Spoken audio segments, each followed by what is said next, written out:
Le 15 mars 2013, le soleil implacable du Mali frappait sans merci les troupes françaises de l'opération Serval. Le sergent-chef Laurent Vallière ajusta ses lunettes de protection tout en vérifiant l'équipement de communication de son peloton. À 32 ans, Laurent était considéré comme l'un des meilleurs sous-officiers du 2e régiment d'infanterie de marine, stationné à Montauban. Son expérience des opérations extérieures était vaste.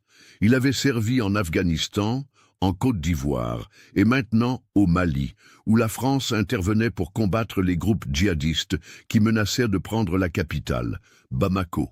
La cicatrice au cou de Laurent, résultat d'éclats lors d'une explosion à Kaboul 3 ans auparavant, était sa marque distinctive parmi ses camarades. Céline, sa femme, plaisantait toujours en disant qu'elle l'aidait à se reconnaître sur les photos de groupe qu'il envoyait à la maison. Elle se trouvait à Montauban avec leur fille Emma, âgée de seulement 5 ans, comptant les jours avant le retour de son mari.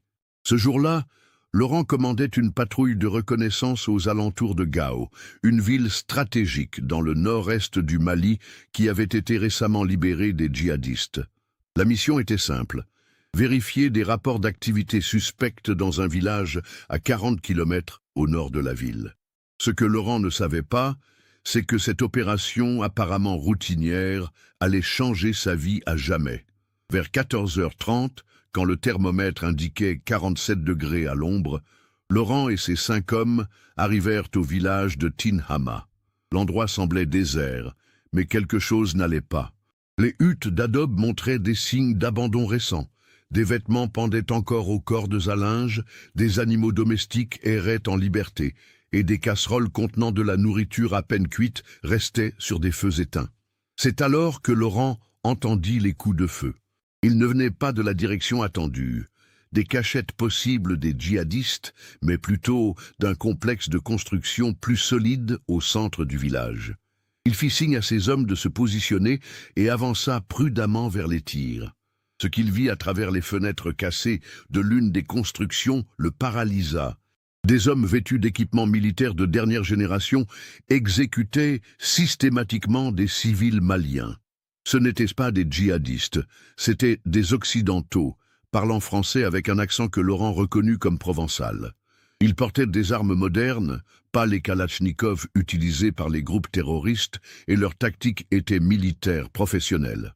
Laurent se positionna mieux pour observer et réussit à identifier les insignes sur les uniformes.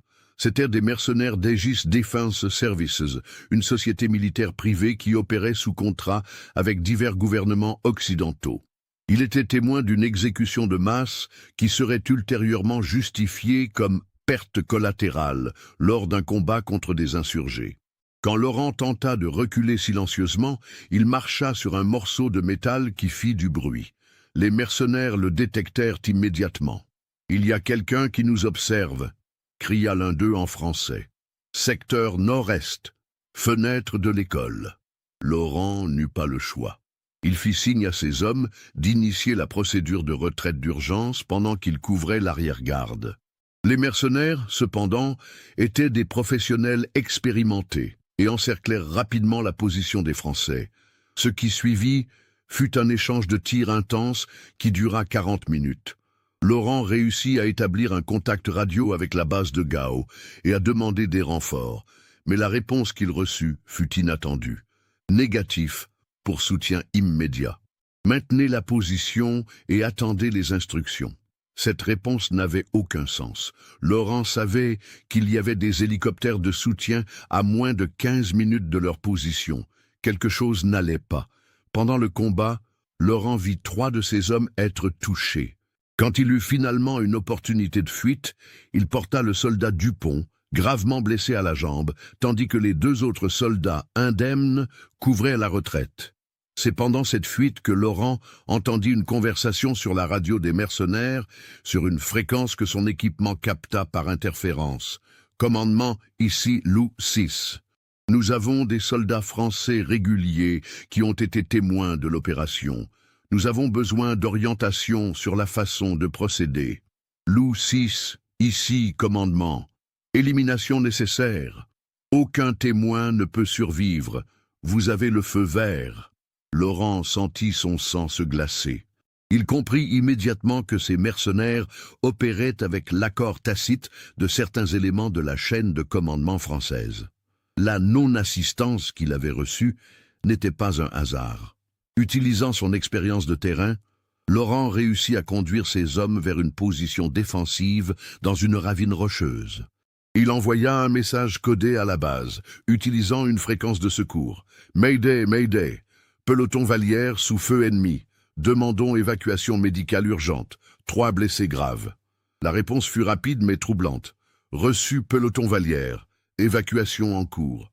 Maintenez position actuelle. » Mais Laurent savait que quelque chose n'allait pas.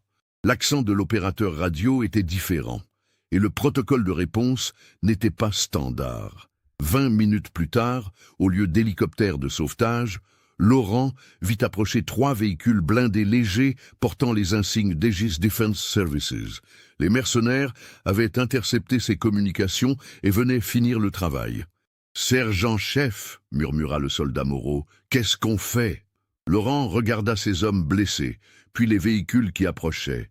Il prit la décision la plus difficile de sa carrière militaire. « Écoutez-moi bien, » dit-il à voix basse. « Ces hommes ne sont pas là pour nous sauver. Ils vont nous éliminer parce que nous avons vu ce que nous n'aurions pas dû voir. » Il sortit une grenade fumigène de son équipement. « Quand je lancerai ça, courez vers l'ouest. Il y a un village ami à 12 kilomètres.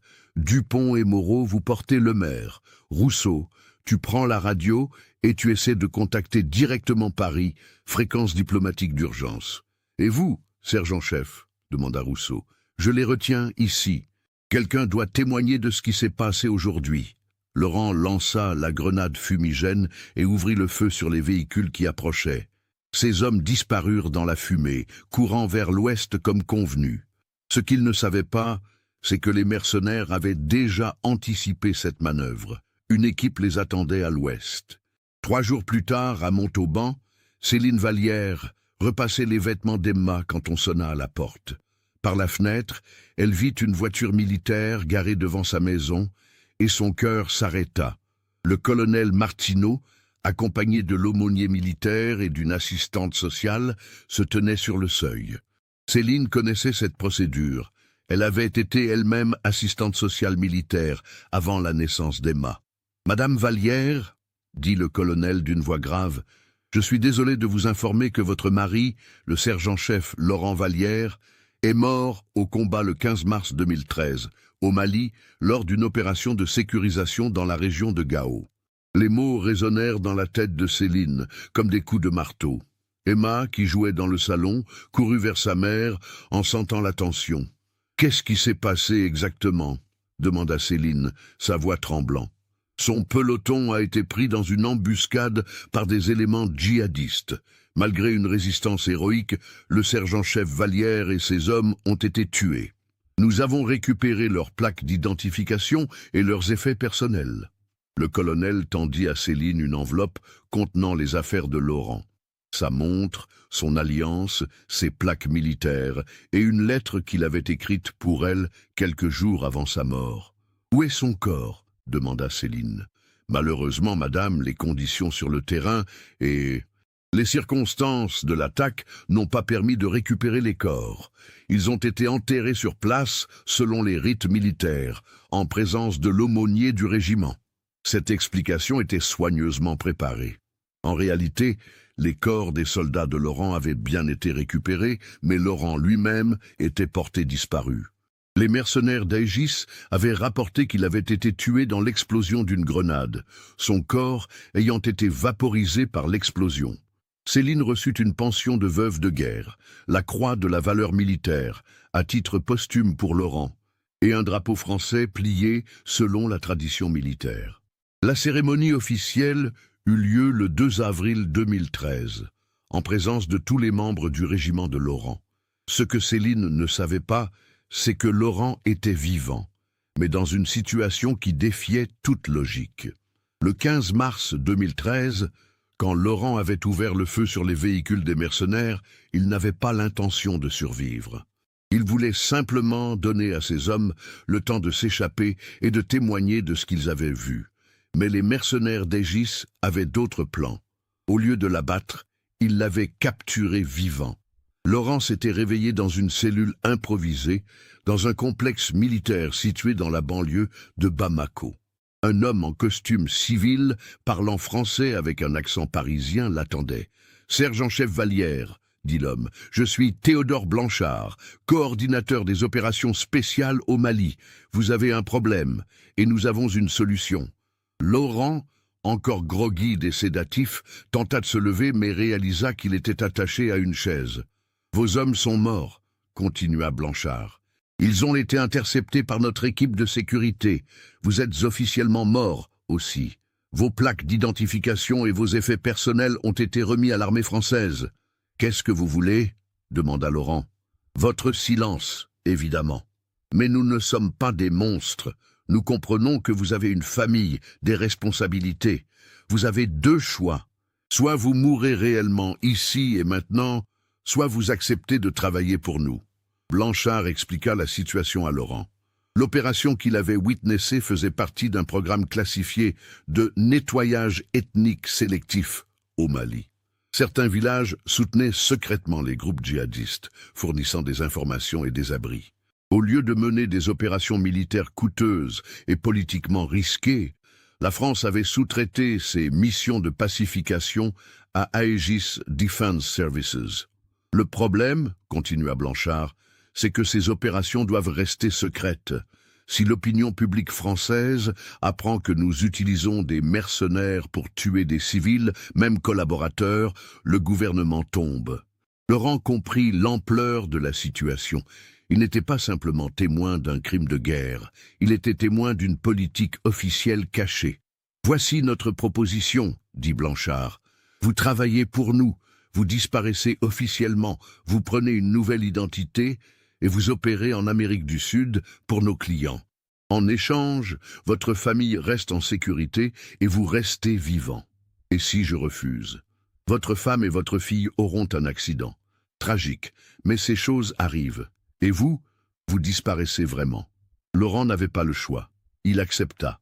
Pendant les 3 mois suivants, Laurent vécut dans une installation sécurisée en Algérie où il fut reprogrammé pour sa nouvelle vie. Il apprit l'espagnol et le portugais, étudia l'histoire et la culture de l'Amérique du Sud et reçut une formation sur les opérations de sécurité privée. Son nouveau nom était Diego Mendoza, citoyen argentin né à Cordoba en 1979. Il avait de faux papiers parfaits, un historique bancaire créé artificiellement et même de fausses photos de famille pour compléter son identité. « Vous travaillerez pour diverses entreprises en Amérique du Sud », expliqua son instructeur, un ancien officier de la DGSE nommé Petit. « Sécurité d'entreprise, protection de personnalité, parfois des missions plus délicates.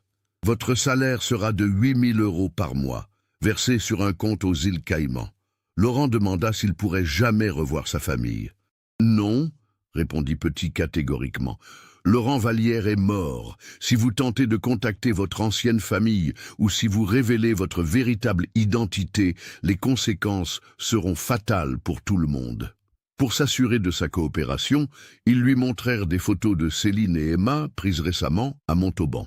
Céline portait le deuil, et Emma semblait avoir maigri. « Elles s'adaptent à votre mort, » dit Petit. « Ne rendez pas leur deuil inutile. » En juillet 2013, Laurent devenu Diego fut transporté à Buenos Aires, où il commença sa nouvelle vie. Pendant les 9 années suivantes, Diego Mendoza, l'ancien Laurent Vallière, vécut comme un fantôme de sa propre vie. Il travailla pour diverses entreprises de sécurité privée à travers l'Amérique du Sud.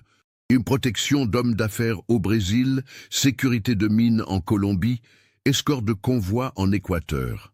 Sa base principale était à São Paulo, où il louait un petit appartement dans le quartier de Villa Madalena. Il avait appris à parler portugais couramment, et ses voisins le connaissaient comme un Argentin tranquille qui travaillait dans la sécurité. Chaque jour, Diego consultait discrètement les réseaux sociaux français, cherchant des nouvelles de sa famille. Il avait créé de faux profils pour pouvoir observer de loin la vie de Céline et Emma sans être détecté. Au fil des années, Il vit Emma grandir à travers les photos que Céline postait occasionnellement. Sa fille, maintenant adolescente, ressemblait de plus en plus à sa mère. Céline, elle, semblait avoir refait sa vie. En 2018, 5 ans après la mort de Laurent, elle avait commencé à fréquenter un professeur de mathématiques nommé Pierre Dubois. Cette découverte avait été déchirante pour Laurent. Il comprenait que Céline avait le droit de refaire sa vie, mais voir sa femme avec un autre homme, voir Emma appeler cet homme « Papa Pierre » était une torture quotidienne. En 2019, Céline et Pierre s'étaient mariés. Emma avait alors 11 ans et semblait heureuse avec son beau-père. Laurent avait pleuré seul dans son appartement de Sao Paulo, regardant les photos du mariage sur Facebook. Malgré la douleur, Laurent ne pouvait pas intervenir. Il recevait régulièrement des rappels de ses employeurs. Des photos de Céline et Emma prises à leur insu avec des messages clairs. « Elles vont bien tant que vous restez morts ». Laurent avait essayé, à plusieurs reprises, de trouver un moyen d'exposer la vérité sans mettre sa famille en danger. Il avait contacté anonymement des journalistes, mais ces informations étaient toujours vagues, sans preuves concrètes. De plus, il soupçonnait que ces communications étaient surveillées. En 2020, pendant la pandémie de Covid-19, Laurent avait travaillé pour une entreprise de sécurité qui protégeait des installations médicales au Brésil. C'était un travail moins risqué, et il espérait secrètement que la crise mondiale pourrait créer des opportunités pour révéler la vérité. Mais rien ne vint. En mars 2022, 9 ans après sa mort officielle, Laurent travaillait pour une société de sécurité privée qui fournissait des services pour des événements culturels au Brésil. Il était affecté à la sécurité du Festival de Música Eletrónica de Brasilia, un événement qui attirait des milliers de jeunes de tout le pays. Laurent, maintenant âgé de 41 ans, portait toujours sa cicatrice caractéristique au cou, mais ses cheveux avaient grisonné et il avait pris du poids. Il portait constamment des lunettes de soleil pour éviter d'être reconnu, bien que les chances soient infimes. Le festival se déroulait au Parque da Cidade, un vaste espace vert au cœur de Brasilia. Laurent était responsable de la sécurité de l'entrée VIP, un poste qui lui permettait de rester relativement discret tout en surveillant la foule. Ce jour-là, 12 mars 2022, il y avait une ambiance particulièrement festive. Le DJ français David Guetta était la tête d'affiche et de nombreux touristes français étaient présents.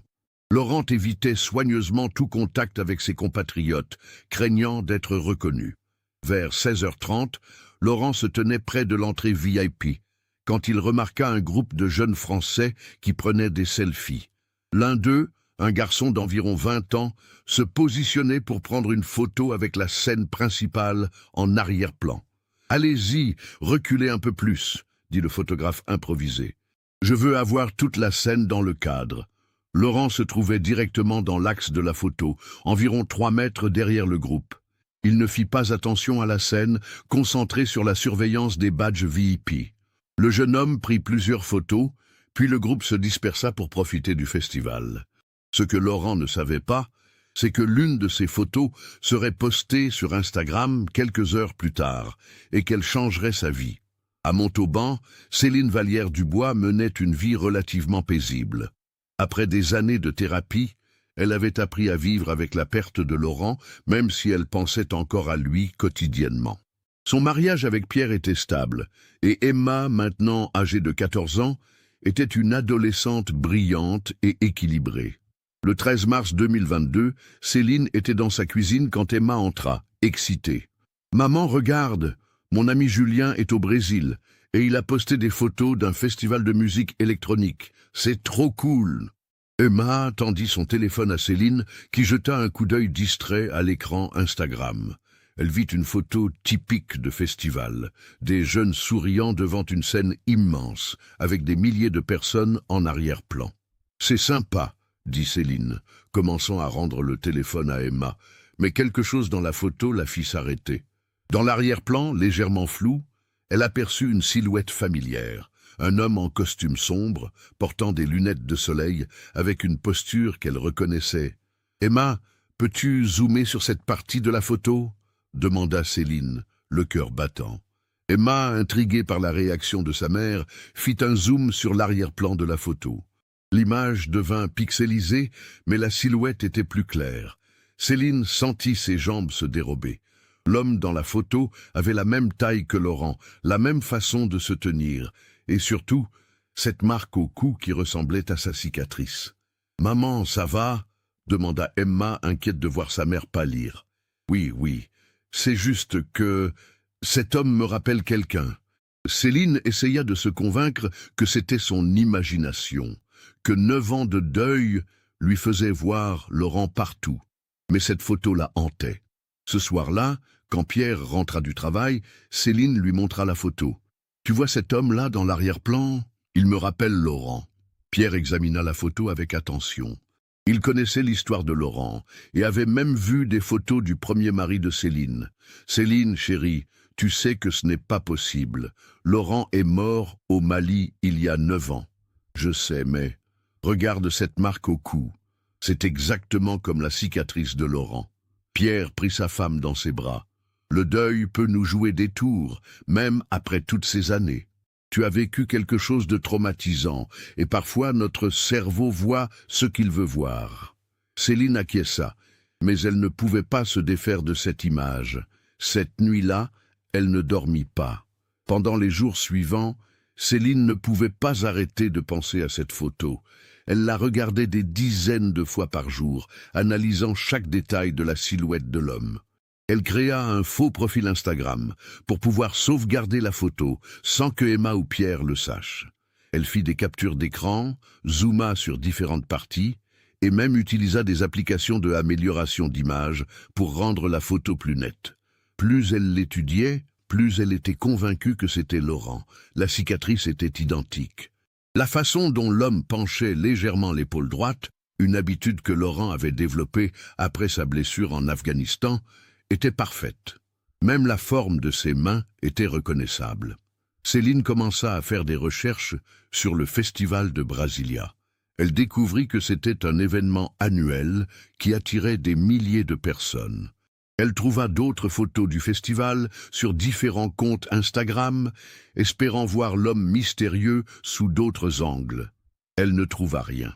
Céline contacta alors Julien, l'ami d'Emma qui avait posté la photo originale. Elle lui expliqua qu'elle pensait reconnaître quelqu'un sur sa photo et lui demanda s'il avait d'autres clichés de cette zone. Julien, un jeune homme de 20 ans en voyage scolaire au Brésil, fut coopératif. Il envoya à Céline toutes les photos qu'il avait prises ce jour-là, mais malheureusement, aucune ne montrait clairement l'homme en question. « Désolé, Madame Dubois, » dit Julien au téléphone. « J'ai pris cette photo rapidement, je n'ai pas fait attention aux gens derrière nous. Vous pouvez me dire pourquoi vous cherchez cette personne ?» Céline improvisa une explication sur un ancien collègue qu'elle pensait avoir reconnu. Céline devint obsédée. Elle passa des heures sur Internet, recherchant des informations sur le festival de Brasilia, les entreprises de sécurité brésiliennes et même les procédures pour engager un détective privé au Brésil. Pierre commença à s'inquiéter du comportement de sa femme. Elle devenait distante, passait des heures sur son ordinateur et refusait de parler de ce qui la préoccupait. « Céline, qu'est-ce qui se passe? Tu es différente depuis quelques semaines. » « C'est rien, Pierre. Juste du stress au travail. » Mais Pierre n'était pas dupe. Il avait remarqué que Céline regardait constamment son téléphone, qu'elle se levait la nuit pour consulter son ordinateur, et qu'elle avait perdu l'appétit. Un soir, pendant que Céline était sous la douche, Pierre jeta un coup d'œil à son ordinateur. Il vit des dizaines d'onglets ouverts, des sites d'agences de détectives privés, des forums sur les personnes disparues, des articles sur les soldats français au Mali. Pierre comprit que l'obsession de Céline pour cette photo était plus sérieuse qu'il ne le pensait. Quand Céline sortit de la douche, Pierre l'attendait dans le salon. « Céline, nous devons parler. Je sais que tu es obsédée par cette photo d'Instagram. Tu penses vraiment que c'est Laurent ?» Céline éclata en sanglots. « Je ne sais pas, Pierre. Je sais que c'est impossible, mais cette photo, cet homme, lui ressemble tellement. Et s'il était encore vivant? Et s'il avait eu une amnésie? Et s'il avait été capturé et qu'il ne pouvait pas rentrer ?» Pierre prit sa femme dans ses bras. « Céline, Laurent est mort. Tu as assisté à sa cérémonie funéraire. L'armée t'a remis ses affaires personnelles. Il n'y a aucune chance qu'il soit encore vivant. Mais alors, pourquoi cette photo me fait-elle tant d'effet?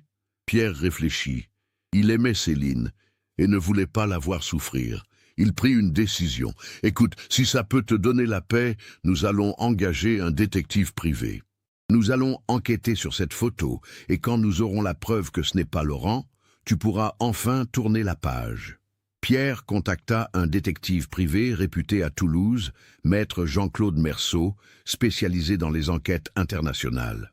Merceau avait 30 ans d'expérience et des contacts dans le monde entier. Quand Pierre et Céline lui expliquèrent la situation, Merceau les écouta avec attention. « Je comprends votre situation, Madame Dubois. Ce type d'enquête est délicat, mais pas impossible. J'ai un correspondant à São Paulo qui pourra enquêter sur le terrain. » Merceau expliqua sa méthode. « Nous allons d'abord identifier toutes les entreprises de sécurité qui travaillaient au Festival de Brasilia. Ensuite, nous essaierons d'obtenir la liste des employés qui étaient présents ce jour-là.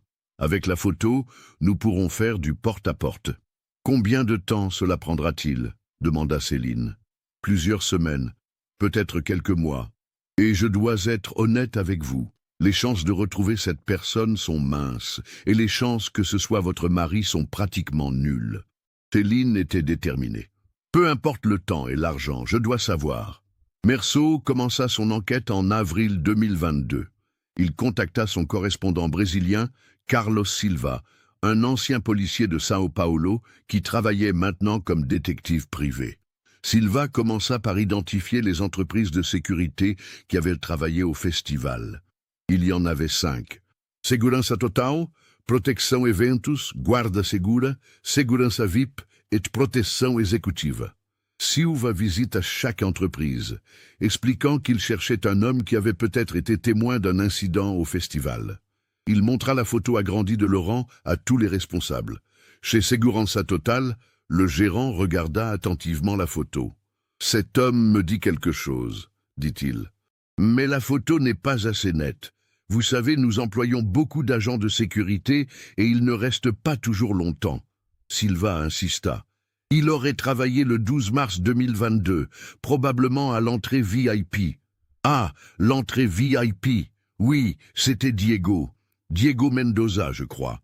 Un Argentin très professionnel. Il a travaillé pour nous pendant 6 mois, puis il est parti. » Le cœur de Silva s'accéléra. « Vous avez ses coordonnées ? » ?»« Oui, mais elles ne sont plus valables. Il a déménagé sans laisser d'adresse. C'est courant dans ce métier. Les gens bougent beaucoup. » Silva obtint néanmoins le dossier de Diego Mendoza, né à Cordoba, Argentine, en 1969, spécialiste en sécurité événementielle. L'adresse indiquée était un appartement à Villa Madalena. Silva se rendit immédiatement à l'adresse de Villa Madalena. L'appartement était effectivement vide, et le propriétaire confirma que Diego Mendoza était parti en avril 2022, quelques semaines après le festival. Il était très discret, expliqua le propriétaire, un homme âgé nommé Senor Santos. Il payait toujours son loyer à temps, ne faisait jamais de bruit. Un locataire modèle. « Il a dit où il allait ?» demanda Silva. « Non, il a juste dit qu'il changeait de ville pour le travail. Il m'a payé le mois en cours et il est parti. » Silva interrogea les voisins. Tous décrivaient Diego comme un homme tranquille, qui parlait peu et sortait principalement pour aller travailler. « Il avait un accent argentin très prononcé, » dit une voisine. Mais quelque chose me semblait étrange chez lui. Il avait l'air triste, vous voyez, comme quelqu'un qui porte un grand poids. Silva fouilla tous les registres publics, les bases de données de sécurité sociale, les compagnies d'assurance. Diego Mendoza semblait avoir disparu sans laisser de traces. Il élargit ses recherches à tout le Brésil, puis à l'Argentine. Curieusement, aucun Diego Mendoza, né à Cordoba en 1979, n'existait dans les registres argentins. Cette découverte était troublante. Soit les documents de Diego étaient faux, soit il y avait une erreur dans les registres. Silva contacta Merceau, en France, pour lui faire un rapport. « La piste semble solide, » expliqua Silva. « J'ai trouvé l'homme de la photo, mais il a disparu juste après le festival. Et ses papiers semblent être faux. » Meursault transmit cette information à Céline et Pierre. Pour la première fois depuis des semaines, Céline sentit un mélange d'espoir et de terreur. « Vous pensez que c'est vraiment possible ?» demanda-t-elle à Meursault. « Madame, je dois rester objectif. Nous avons trouvé un homme qui correspond physiquement à la description, mais qui utilise une fausse identité. Cela pourrait être n'importe qui. Un criminel en fuite, un espion, ou simplement quelqu'un qui veut recommencer sa vie à zéro. Mais ça pourrait être Laurent ?» Meursault hésita. « C'est possible, mais nous devons explorer toutes les pistes avant de tirer des conclusions. » Meursault décida d'enquêter du côté militaire français. Il contacta discrètement ses anciens collègues dans la police, qui avaient des contacts au ministère de la Défense. Après plusieurs semaines de recherche, Meursault obtint des informations troublantes. Il découvrit que plusieurs soldats français étaient morts dans des circonstances suspectes au Mali en 2013. Officiellement, ils étaient tous morts au combat contre des djihadistes, mais certains rapports internes mentionnaient des incohérences dans les témoignages. Plus troublante encore, Meursault découvrit que Laurent Vallière et ses hommes n'étaient pas morts dans une embuscade djihadiste, comme annoncé officiellement. Selon un rapport classifié auquel il eut accès, ils avaient été neutralisés par erreur par des forces alliées lors d'une opération de nettoyage. Ce rapport mentionnait que Laurent Vallière avait été vaporisé par explosion et que son corps n'avait pas pu être récupéré. Mais le rapport était signé par un certain colonel Martineau, le même homme qui avait annoncé la mort de Laurent à Céline. Meursault creusa plus profond et découvrit que le colonel Martineau avait pris sa retraite prématurément en 2014, seulement 1 an après les événements du Mali. Il vivait maintenant dans une villa luxueuse à Cannes, bien au-dessus de ses moyens d'officier retraité. Meursault contacta Martineau sous prétexte d'écrire un livre sur les opérations françaises au Mali. L'ancien colonel accepta de le rencontrer. Meursault rencontra Martineau dans un café à Cannes en juin 2022. L'ancien colonel, maintenant âgé de 65 ans, semblait nerveux et fatigué. « Monsieur Meursault, pourquoi vous intéressez-vous à ces vieilles histoires ?» demanda Martineau. « J'écris un livre sur les héros méconnus de l'armée française. Laurent Vallière était l'un d'eux, n'est-ce pas ?»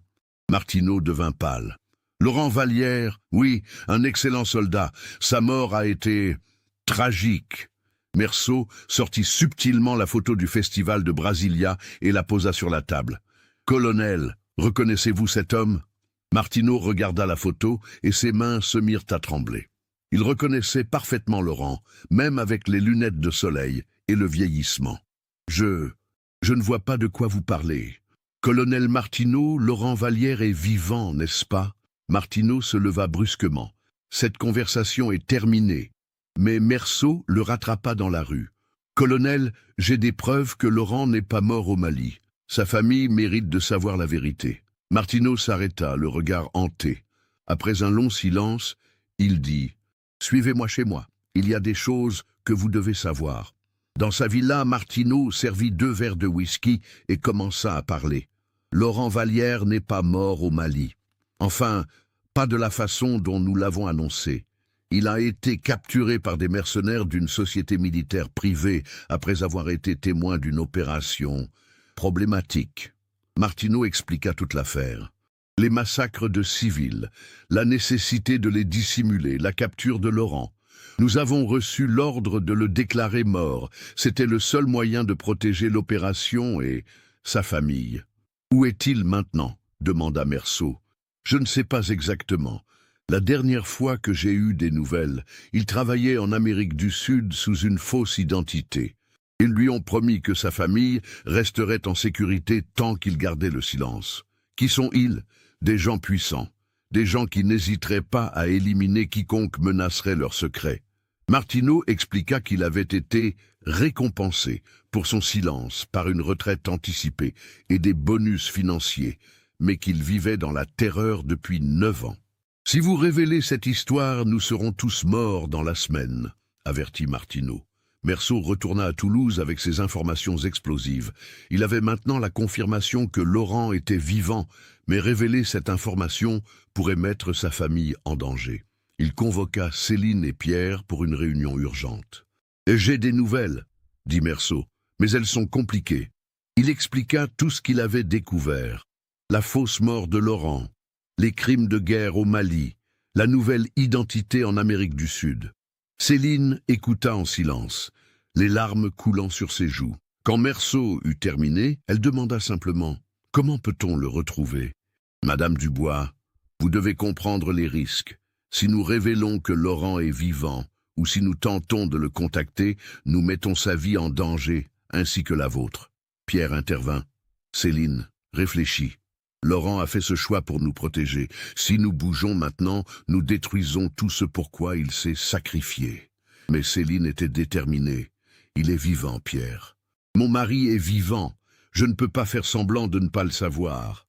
Et Emma, demanda Pierre, comment vas-tu lui expliquer que son père, qu'elle pleure depuis 9 ans, était vivant tout ce temps, et qu'elle a maintenant 2 pères? Cette question stoppa Céline. Emma avait 14 ans, elle aimait Pierre comme un père, et apprendre la vérité bouleverserait sa vie. Meursault proposa une solution.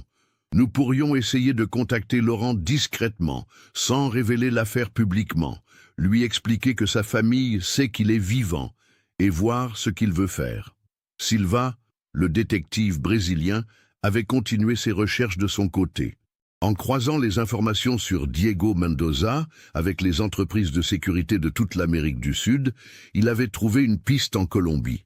Une société de sécurité de Bogota, Seguridad Andina, avait employé un Diego Mendoza entre mai et août 2022. Les dates correspondaient parfaitement avec sa disparition de São Paulo. Silva se rendit à Bogota et rencontra le directeur de Seguridad Andina. « Oui, Diego a travaillé pour nous », confirma le directeur. « Un excellent professionnel, mais très secret. Il a quitté Bogota en septembre pour l'Équateur, je crois. » Silva suivit la piste jusqu'à Quito, puis Guayaquil. À chaque fois, la même histoire. Diego Mendoza avait travaillé quelques mois, puis était reparti. En novembre 2022, Silva eut enfin une piste chaude.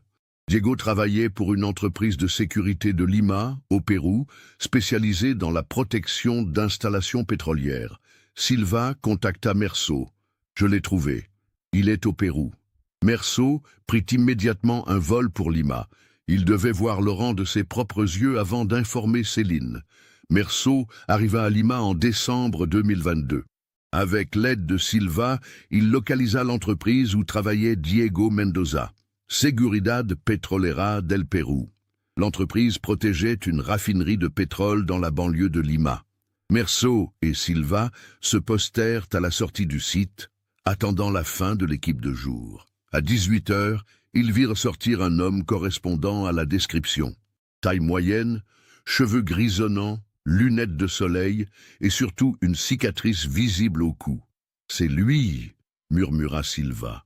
Meursault sentit son cœur battre. Après 9 mois d'enquête, il était face à Laurent Vallière. Ils suivirent Laurent à distance jusqu'à son appartement dans le quartier de Miraflores. Le lendemain matin, Meursault l'attendait à la sortie de son immeuble. « Diego Mendoza ?» dit Meursault en espagnol. Laurent se retourna immédiatement sur ses gardes. « Qui vous êtes ?»« Je m'appelle Jean-Claude Meursault. Je suis détective privé. J'ai été engagé par votre femme, Céline. » Laurent devint livide. Il regarda autour de lui, cherchant une voie de fuite. « Je ne sais pas de quoi vous parlez, » dit-il en espagnol. Laurent Vallière, sergent-chef du 2e régiment d'infanterie de marine, marié à Céline, père d'Emma, officiellement mort au Mali le 15 mars 2013. Laurent s'effondra contre un mur. 9 ans de mensonges et de douleurs refaisaient surface d'un coup. « Comment m'avez-vous trouvé ?» demanda-t-il en français. « Une photo sur Instagram. Céline vous a reconnu. » Laurent ferma les yeux. Elle ne devait jamais savoir. C'était le seul moyen de la protéger.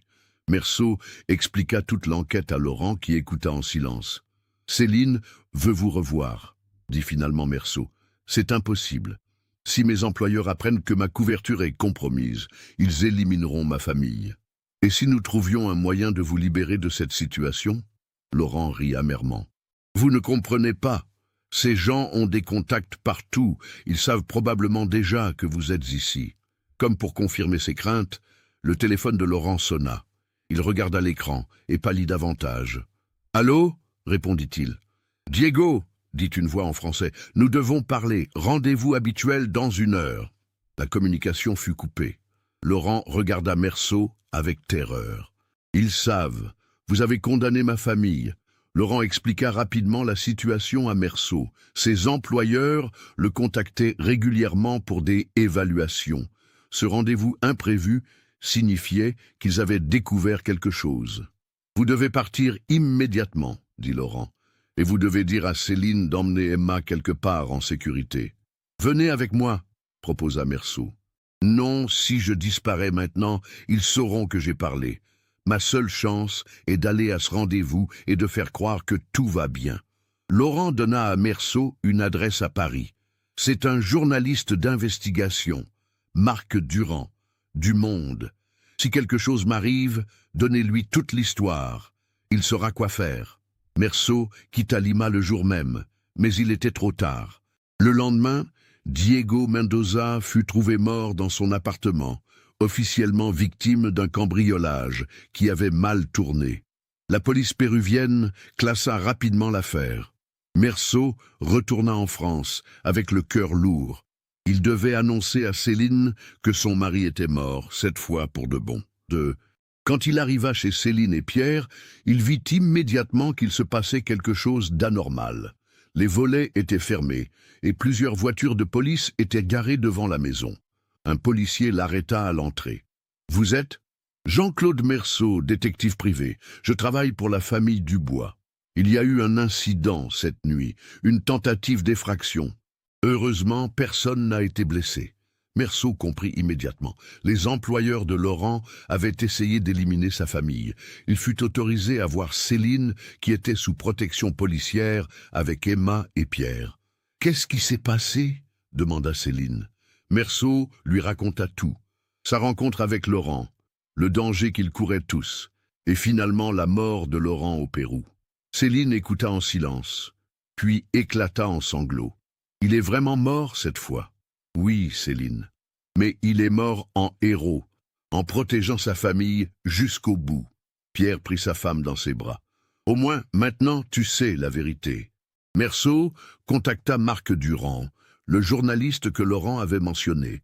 Durand était spécialisé dans les affaires militaires et avait déjà enquêté sur les sociétés militaires privées françaises. « Cette histoire correspond à plusieurs témoignages que j'ai recueillis, » expliqua Durand.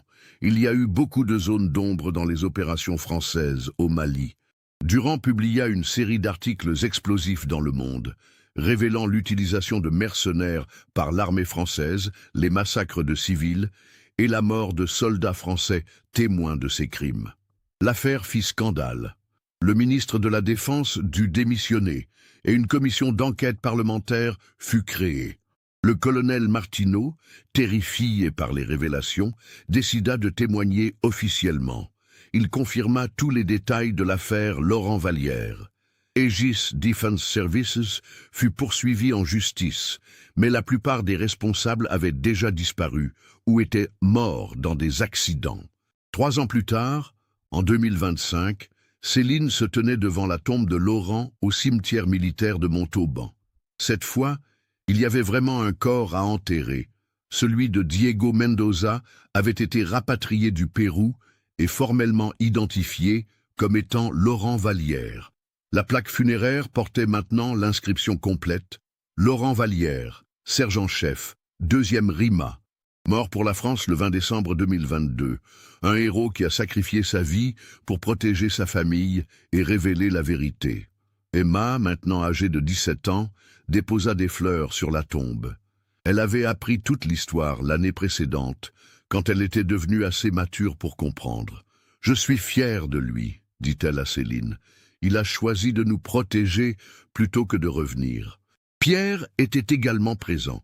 L'histoire de Laurent ne l'avait pas éloigné de la famille. Au contraire, elle l'avait rapproché d'eux. « Laurent était un héros, » dit Pierre, « et il aurait voulu que vous continuiez à vivre. » Céline acquiesça. Elle avait enfin trouvé la paix. Laurent était vraiment mort maintenant, mais elle savait qu'il était mort en héros, pas en abandonnant sa famille. L'affaire Laurent Vallière avait changé les pratiques militaires françaises. Une loi avait été votée pour interdire l'utilisation de sociétés militaires privées pour des opérations offensives et un système de protection des témoins militaires avait été mis en place. Laurent Vallière était devenu, à titre posthume, le symbole du courage militaire et de l'intégrité morale. Sa mort n'avait pas été vaine. En décembre 2025, 12 ans après sa première mort officielle, Laurent Vallière fut décoré à titre posthume de la Légion d'honneur. La cérémonie eut lieu à l'Élysée, en présence du président de la République. Céline, Emma et Pierre assistèrent à la cérémonie. Emma, maintenant étudiante en journalisme, avait décidé de consacrer sa carrière à révéler la vérité, inspirée par l'exemple de son père. Laurent Vallière, déclara le président, a incarné les plus hautes valeurs de la République française, le courage, l'honneur et l'amour de la famille. Son sacrifice nous rappelle que la vérité a parfois un prix très élevé, mais qu'elle doit toujours triompher. Dans l'assistance, Meursault regardait la cérémonie avec émotion. Son enquête avait pris fin, mais elle avait changé des vies. Marc Durand, le journaliste, préparait un livre sur l'affaire Vallière qui sortirait l'année suivante. Et quelque part, dans les archives du ministère de la Défense, le dossier Opération Serval, classification spéciale, était définitivement fermé. Laurent Vallière pouvait enfin reposer en paix.